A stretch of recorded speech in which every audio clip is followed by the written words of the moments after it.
வணக்கம் maths 11th maths exercise 3.8 question number 3ல 6th sum sin θ plus cos θ equal to root 2. இப்போ நம்ம இந்த சம் ஏதாவது ஒன்று பண்ணி ஆகணும். ஃபஸ்ட்டு நான் என்ன பண்ணுறேன், dividing root 2 on both sides. முதல்ல அதை 2வை கேன்சல் பண்ணலாம், root 2வை. அப்போ என்ன வரணும்னா root 2 on both sidesனா 1 by root 2 தனித்தனியாக பண்ணிக்கலாம். sin θ plus 1 by root 2 cos θ equal to 1 ஆகிடும். 1 by root 2ங்கிறது வந்து sin 45 இருக்கலாம், இல்லை cos 45 இருக்கலாம், எது வேணால் எடுத்துக்கலாம். இப்போ இது ரெண்டுத்துலேயும் மிக்ஸ் ஆகிற மாதிரி வரணும். ஸோ நான் sin 45 எடுத்துக்கிறேன். அப்போ sin pi by 4 sin θ. இது sin A sin Bக்காக வேண்டி நம்ம அப்படி எடுக்கிறோம். இது காஸில் இருக்கிறதுனால இதுவும் காஸ், ஏன்னா ரெண்டுமே pi by 4ல் ரெண்டுத்துக்குமே சேம் தான். Into cos θ equal to 1. இப்போ நமக்கு ஃபார்முலா என்ன தெரியும், cos A cos B plus sin A sin B is equal to cos of A minus B ன்னு ஒரு ஃபார்முலா தெரியும் இல்லையா. இப்போ இந்த ஃபார்முலாவில் தான் இது இருக்குது. ஸோ இது எப்படி எழுதிடலாம், cos of θ minus pi by 4 எது வேணால் எடுத்துக்கலாம். இப்படி நான் எடுத்துக்கிறேன் equal to 1. இப்போ இது வந்து cos of θ minus pi by 4 1 எப்படி எழுதலாம், cos 0 is equal to 1. அப்போ cos cancel, θ minus pi by 4 equal to 0. Okay, இப்போ காஸோட ஃபார்முலா என்ன, θ minus pi by 4 is equal to 2n pi plus or minus alpha, that is 0. n belongs to z. இப்போ எனக்கு வந்து θ மட்டும்தான் வேணும். இந்த pi by 4 அங்கே போச்சுன்னா ப்ளஸ் ஆகிடும். இப்போ 2n pi plus pi by 4 n belongs to z. இது இங்கே போச்சுன்னா 2 4s are 8n pi plus pi by 4. Okay, இதில் வந்து நான் பையை வெளியில் எடுக்கிறேன். அப்போ 8n plus 1 இந்த 4 இங்கே எடுத்துகிட்டு வந்துடலாம். n belongs to z. இப்படியே எழுதினாலும் எழுதிடலாம், இல்லைனா இப்படி நம்ம எப்பயும் கொஷினில் வர மாதிரி ஆன்சரில் வர மாதிரி எழுதிக்கலாம். 8n plus 1 into pi by 4, n belongs to z. Okay, next sum பார்க்கலாம். இதுவும் லாஸ்ட் சம் மாதிரி தான், பட் எங்கே என்ன கொண்டு வரணுங்கிறது தான். இப்போ நான் இதுக்கு வந்து டிவைடிங் 2 on both sides போடுறேன்.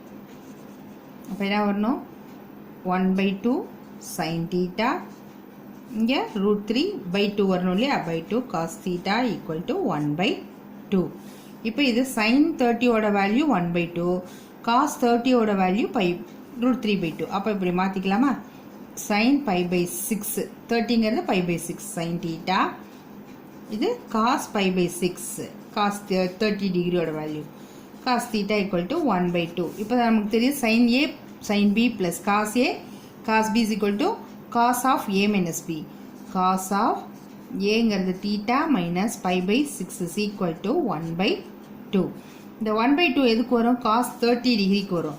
அப்போ cos of θ minus pi by 6 is equal to cos pi by 3. இப்போ cos cancel ஆச்சுன்னா θ minus pi by 6 is equal to pi by 3. இப்போ சொல்யூஷன் நம்ம cos θவுக்கு எழுதும் போது θ minus pi by 6 is equal to 2n pi plus or minus, நமக்கு இங்கே value தெரியறதுனால pi by 3, n belongs to z. நமக்கு θ மட்டும்தான் இங்கே இருக்கணும். அப்போ 2n pi plus pi by 3னே எடுத்துக்கலாம், plus pi by 6. இப்போ இது ஒரு வேல்யூ, இங்கே ப்ளஸ் எடுத்துக்கிட்டேன்னா இந்த வேல்யூ வரலாம். Or 2n pi plus minus pi by 3 plus pi by 6, where n belongs to z. Okay, இப்போ நம்ம இதை சால்வ் பண்ணிக்கலாம். இது ரெண்டையும் எடுத்துக்கிட்டோன்னா இதில் 6 வந்து நம்ம டினாமினேட்டர் எடுத்தோன்னா இங்கே 3 plus 1 4 ஆகிடும், 2 plus 1 3 ஆகிடும். 3 by 6னா அது கேன்சல் பண்ணால் pi by 2 வரும். அதாவது θ equal to 2n pi plus இதில் 6 நம்ம டினாமினேட்டராக எடுத்துக்கிட்டோம்னா இது 2 டைம்ஸ் வரும், 2 pi, இது ஒரு pi, அப்போ 3 pi by 6 R 2n pi. இந்த இடத்துல பாருங்கள் 6 எடுத்துக்கிட்டோம்னா இது 2 டைம்ஸ் மைனஸ் 2 pi ப்ளஸ் பைன்னு வரும். அப்போ minus pi by 6, n belongs to z. இதை கூட நம்ம கேன்சல் பண்ணிக்கலாம் 2 டைம்ஸு. அப்போது θ equal to 2n pi plus pi by 2 ஒன்று R 2n pi minus pi by 6, n belongs to z. Okay, next. Okay, next வந்து 8th subdivision. இப்போ God தீட்டாங்கிறத நான் எப்படி எழுதுறேன்னா காஸ் தீட்டா பை சைன் தீட்டான்னு எழுதுகிறோம். கொசிகண்டை 1 பை சைன் தீட்டான்னு எழுதுகிறோம் equal to √3. இப்போ இதை நம்ம கிராஸ், ஏதாவது சைன் தீட்டாக்கு டினாமினேட்டர் சேமாக இருக்குது. அப்போ cos theta plus 1 by sine theta equal to √3. இப்போ cos theta plus 1 is equal to √3 sine theta. இப்போ நான் இதை ஃபார்ம் பண்ணிக்கிறேன். √3 சைன் தீட்டா இது இந்த பக்கம் வர்றதுனால இப்போ இது மைனஸ் காஸ் தீட்டா ஆகிடும். இது இந்த பக்கம், இந்த ப்ளஸ் 1 இந்த பக்கமே இருக்கட்டும், ஈக்குவல் டு 1ன்னே இருக்கும். இப்போ இது dividing by 2 get √3 by 2 sine theta. நம்ம லாஸ்ட்டாக போட்ட மாதிரி தான் 1/2 sine theta is equal to 1/2. சரி, இங்கே காஸ் தீட்டா தானே இருக்குது, காஸ் தீட்டா பை 2. இப்போ இது π/3, அதாவது சைன் 60ன்னு எழுதலாம். சைன் 60 π/3 காஸ் தீட்டா, இது காஸ் 60 ஆயிடும்.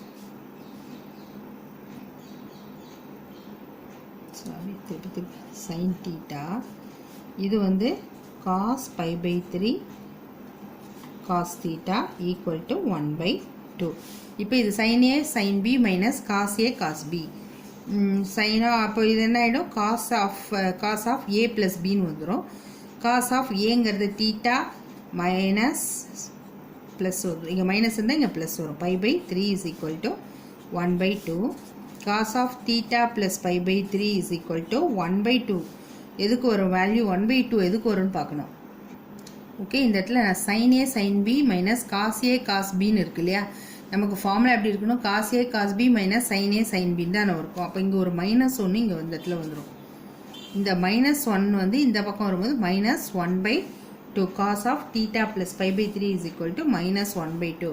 இப்போ cos of theta plus π/3 is equal to இந்த -1/2ங்கிறது எவ்வளோ வரும், that is 2 into ஓகே. இப்போ cos of theta plus π/3 -1/2. அப்போ cos of 2π/3 ஓட வேல்யூ -1/2. இப்போ cos கேன்சல் ஆகிடும். அப்போ theta plus π/3 is equal to 2π/3. Okay, இப்போ நம்ம காஸ்க்கு சொல்யூஷன் எழுத போகிறோம். இதுக்கு என்ன value, 2nπ plus or minus 2π/3 where n belongs to z. Okay, இப்போ நம்ம theta equal to 2nπ plus or minus 2π/3. இந்த π/3 அங்கே போச்சுன்னா -π/3, n belongs to z. Okay, இது ப்ளஸ் ஆர் மைனஸ்ன்றதுனால 2 வேல்யூஸ் வரும். அப்படி எழுதிக்கலாம், இல்லைன்னா சால்வ் பண்ணி கூட எழுதிக்கலாம், இல்லை இதோட ஸ்டாப் பண்ணிக்கலாம். Okay, next